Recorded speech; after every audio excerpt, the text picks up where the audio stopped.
The Lulu is the only Sululu. This perhaps is the mindset of the artists of the 1780s to the 1850s when the Romanticism art movement became apparent. Every art depicts life as pretty, perfect, flawless, just like how people present themselves on their posts on Instagram. Romanticist art loved nature, heroes, and emotions so intense that even death looked cool. So when the people of the lower class saw these, they must have thought this is not #relatable. How would you feel when you're 90 and the only thing your grandchildren knows about your time is how awesome it could have been just because the only media saved from your time is a season of Keeping Up with the Kardashians? When you know damn well that there is the pandemic, tsunamis, and gender discrimination, of course it is outraging. And so Romanticism was cancelled, and another art movement in the form of Realism became the trend.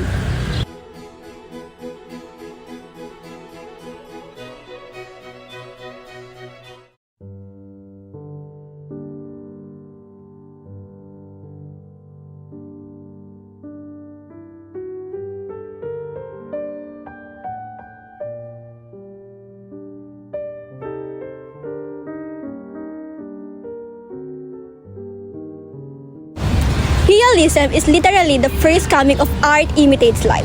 Paintings made during this period of time focus on what is truly happening in the lives of the people who used to be given much less focus.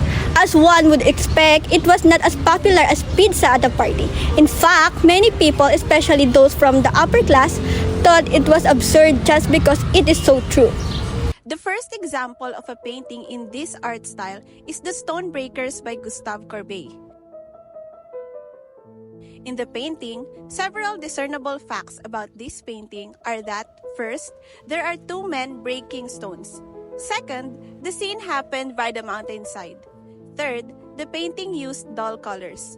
These are clear depictions of what was happening for the commoners during that era. While the aristocrats and the nobility were savoring wealth and luxury, the members of the lowest class were working and living in poor conditions. Another depiction of the subjects of this painting was that the existence of a middle-aged man and someone who is somewhat older may mean that the lifestyle of the poor would not change in his lifetime, reflecting the current economic situation at that time. Faces were not evident to reflect commonness or the fact that it can be anyone. With all things said, The Stonebreakers by Gustave Courbet is a painting that sought to revolutionize the way people perceive art by showing the contemporary life of the common people. Let us now take a look at a different painting which showcases not naked but fully clothed women.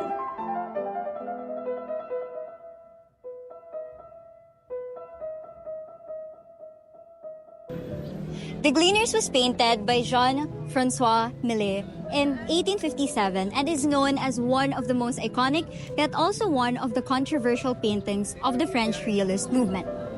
The painting depicts three peasant women gathering leftovers in a harvested field, a practice called gleaning. The composition is both intimate and powerful, with the women shown in a sweeping landscape, a contrast to their small, laborious figures against the vast field. It emphasizes the hard labor and the dignity of the working class, and challenges the romanticized depictions of the rural life that were common in earlier art. The Gleaners highlight social inequality and the importance of labor in sustaining society. It subtly critiqued the wealthy elite and the socio-economic structures that kept the lower class in poverty. Today, this painting is being celebrated for its social realism and ability to humanize the working class, a subtle shout for social justice echoing the voices of the oppressed. The next painting is a painting of a mother sitting down. Well, she must have had a great relationship with her husband, or else she would have been scolded for being lazy, even when husbands are usually the ones who do not help with all the household chores and homemaking.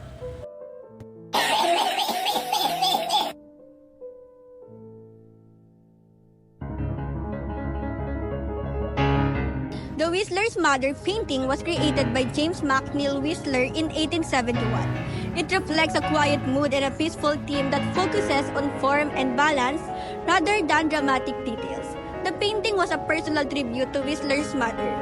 Whistler's use of neutral tones highlights his mother's figure, making her the central focus. The colors are mostly muted with shades of black, gray, and white, creating a feeling of simplicity. In addition, the Whistler's mother highlights the symbol of motherhood, respect, and dignity. As a work of realism, the painting captures the subject as she truly is, without idealization or dramatic effects. The details such as the texture of her clothing and plainness of the background reflect everyday life.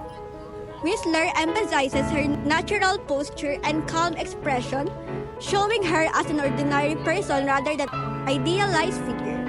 The simplicity and balance of the composition highlight the beauty of real life, aligning with the goals of realism to represent subjects truthfully. From women as subjects, let us now move on to women as painters, because God forbid only men can be talented. If you thought women in the 19th century were busy being muses, Van Gogh said, "Hold my palette." This painting doesn't just show farm life, it practically makes you feel the dirt in your teeth. Check this out. It almost looks like a photo, right? Well, surprise, it's not. This is Flowing in Nivernais, painted by Rosa Bonheur in 1848. Bonheur wasn't messing around with the details here. The anatomy of the animals and the men screams exhaustion. You can see it on the taut muscles, the sinking hooves digging into the dirt, and the sun-darkened skin from the days under the blazing French sky. Even the men's faces looks like they've been through too many plowing season.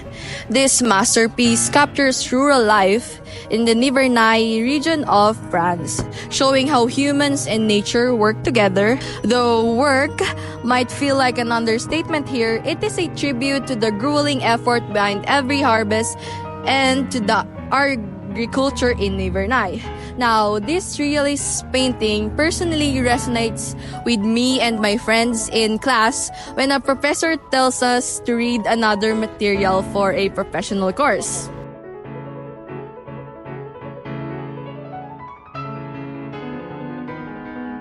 This painting, The Barge Haulers on the Volga by Ilya Repin, is the punch to the gut but in oil paint.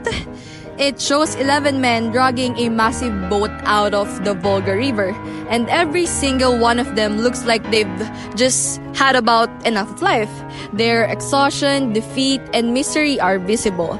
Among the 11 men, there's one guy who stands out, and it is the youngest man. He's not just younger than the others. The lighting, the positioning, and his posture almost whispers, "What am I doing here?" It's like a visual metaphor for wasted potential. You can't help but think, what if this kid could have been an inventor, an artist, or just at least not a barge hauler? Instead, he's stuck in a system where poverty crushes dreams before they can even take off. And the colors in this painting don't just show exhaustion, but it enhances it, wrapping the scene in tones that make you feel the weight of their struggle. And let's not ignore the incredible detail which turns every stroke into a loud political statement. Repin's painting is not just a scene. He's throwing shade at the inhumane working conditions of the barge haulers on the Volga. This art is not just the kind of art that we hang on the wall. It grabs you by the collar and says, do something about it. If romanticism is looking at things with rose-tinted glasses and realism is looking at things with graded glasses, this next art movement is not even looking, but only glancing at things.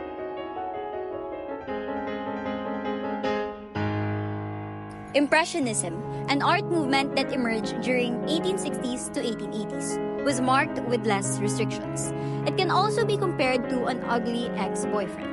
Surely he is not as handsome or as close to what an ideal guy should be, but hey, at least he was able to make you feel things.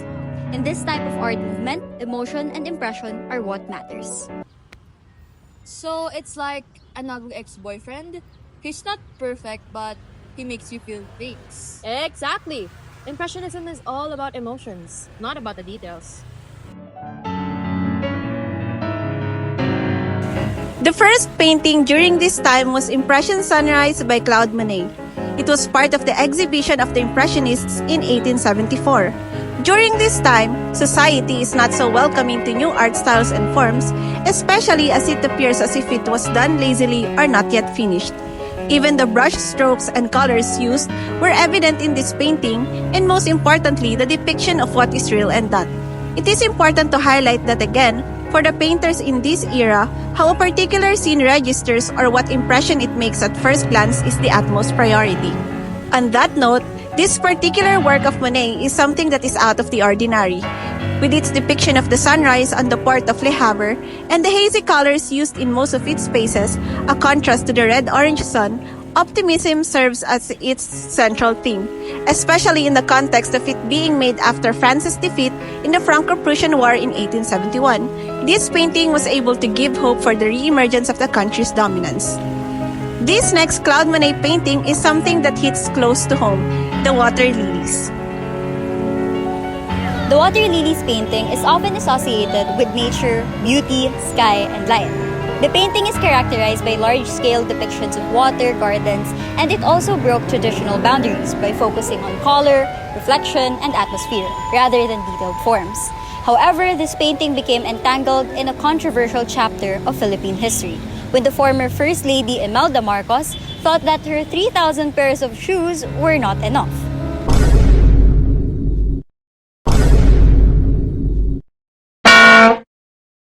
She really just had to acquire several of the said water lilies paintings in 1970.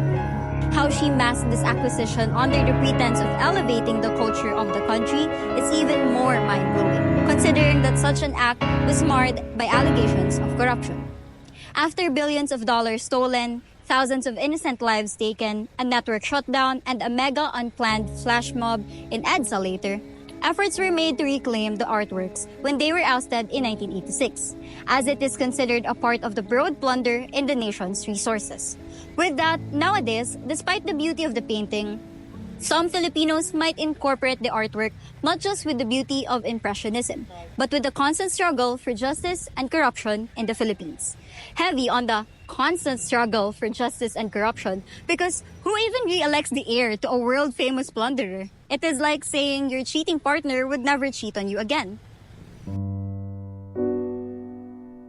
And the last example of en plein air painting in this list is the Bal du Moulin de la Galette by Pierre-Auguste Renoir in 1876, wherein the concept of social anxiety is nowhere to be found. It looks like Coachella if it was conservative and French. The title Bal du Moulin de la Galette translates to Dance at Le Moulin de la Galette, and Le Moulin de la Galette is a windmill in France, which is also associated with business and socialization. This painting highlights interaction at this very place after work. Moreover, it gives us a glimpse of life and leisure in France during the Belle Époque. According to Musée d'Orsay, Bal du Moulin de la Galette is undoubtedly the most important work of Renoir. This work was included in the exhibit that opposed the Salon, which is the official art exhibit of Académie des Beaux-Arts in Paris. Impressionism always opposed academic art through their loose brushwork and vivid color palette. This artwork highlighted Renoir's value for human interaction and intimacy. Also notable in this painting are his intentional details of dappled sunlights, which beautifully bounced off the surface of clothes. His loose brushstrokes are also highlighted in this painting.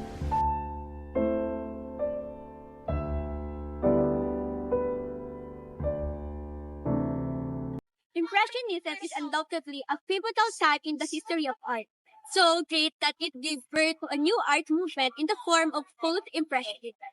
One could say that post-impressionism is Impressionism's classmate who asked to copy the latter's homework but change it a little bit so it's not wrong.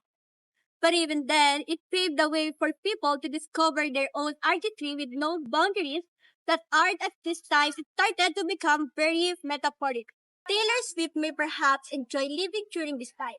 That if this was the case, instead of having a painting of a couple to depict love, it would be a painting of the sun because she said, I want to live love with different red, but it's culture like the light. Kidding aside, post-impressionism is remarkable in its own right. In fact, one of the most famous paintings of all time was from this period. That is The Starry Night by none other than the master himself, Vincent van Gogh. The Starry Night, one of the most beautiful and most celebrated paintings of Vincent van Gogh, was inspired by the view from his window during his 12 months of stay inside the St. Paul de Mausolem Asylum in St. Remy for his mental illnesses. Unfortunately, in his journey of getting better, he suddenly relapsed and returned to the dark moments of his life. This is strongly highlighted in Starry Night through his regular use of dark colors in the painting. Precisely, blue dominates the Starry Night. Furthermore, in this painting, he was able to demonstrate how strong his visions are and how this is strongly linked to his art. This is a clear illustration of turning glitter into gold. So when you think you are doing everything wrong, well, there is a chance you really are. But you can also think that maybe years from now, someone will appreciate how wrong you did everything. Finally, the last post-impressionist painting, and actually the last painting in this video, is a painting by French artist Paul Gauguin in 1982. The title is quite relatable for Filipinos, especially Filipino women past their 30s. You can hear it numerous times at a family gathering. Kailan ka mag-aasawa? Kailan ka mag-aasawa? Kailan ka ba mag-aasawa? Kailan ka mag-aasawa? Kailan ka ba mag-aasawa? Eh kayo, kailan kayo mamamatay? The painting, When Will You Marry, shows two women from Tahiti sitting in a colorful tropical setting. One woman wears traditional Tahitian clothing and the other is dressed in a European style. The painting's vivid colors and bold brush strokes create an exciting and exotic look, showing Gauguin's love for Tahitian culture and nature. The painting creates curiosity and encourages people to think about its meaning. It is thought to represent ideas like love, relationships, and the pressure to get married. The two women in the painting might show a mix of traditional Tahitian culture and a European influence. Gauguin's art often focused on cultural identity and the effects of colonization, as he tried to portray a way of life untouched by modern changes. This painting is one of Gauguin's most famous work in Post-Impressionism because of its distinct style and a deep culture meaning. It encourages people to think about identity, tradition, and the exchanges of cultures. Nowadays, it is admired for its bright colors, emotions, and meaningful ideas. In addition, it is also one of the most expensive paintings ever sold, making it an important part of art history.